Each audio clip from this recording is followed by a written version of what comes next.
কেমন আছেন? আশা করি ভালো আছেন। আপনাদের আশীর্বাদে আমি খুব ভালো আছি। এই যে দেখেন সকালবেলা কিন্তু রান্নাবাড়ি হয়ে গেছে। কি রান্না করছি আপনাদের দেখানোর জন্য সব কিছু রেডি করে বসে। আপনারা কিন্তু অবশ্যই দেখবেন কি রান্না করছি। তাহলে দেখাই কি রান্না করছি। এই যে প্রথমে এটা দেখাই। এই যে দেখেন এটা কি বলেন তো? এই যে বেগুন ভাজা। আজকে দেখেন অন্যরকম করে বেগুন ভাজছি। এটা হলো বেগুন ভাজা।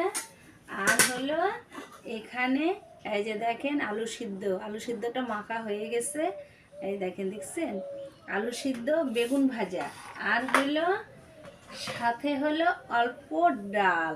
এই যে দেখেন অল্প ডাল করছি। এই যে দেখছেন, কারণ হচ্ছে কালকে নিরামিষ খাচ্ছি, আজকে আর কি খাবো, ভাবলাম এগুলাই ছোটোখাটো রান্নাগুলাই করি।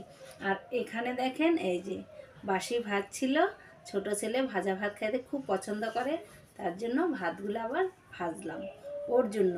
এতটা খাবে না, মানে দুইবারে খাবে, একবারেই থালার মধ্যে বাইরে রাখছি।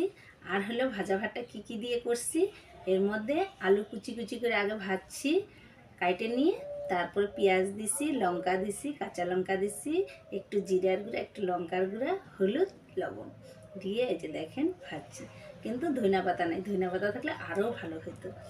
আর এখানে দেখেন আবার কিন্তু গরম ভাতও হয়ে গেছে। এই যে দেখেন এই যে বাসি ভাতগুলো ভাজছি, গরম ভাত করছি, ডাল করছি, বেগুন ভাজছি, আলু সিদ্ধ। কারণ হচ্ছে আমাদের বাড়ির 4টা লোক 4 রকমের খাওয়া।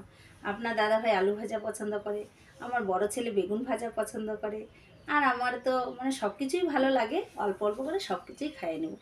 এই দেখেন থালাতে কিন্তু ভাতও রেডি করতেছি।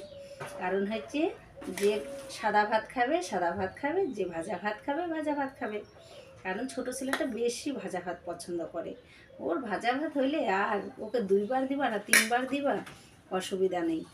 এই দেখেন দেখছেন সব কিছু কিন্তু রেডি হয়ে গেছে। ভাজা ভাতটাকে আবার খালি করব। আগে হলো আলু সিদ্ধটাকে কিছুতে উঠায় রেখে নিই, তারপরে সব থালার মধ্যে রেডি করে খাইতে বসবো।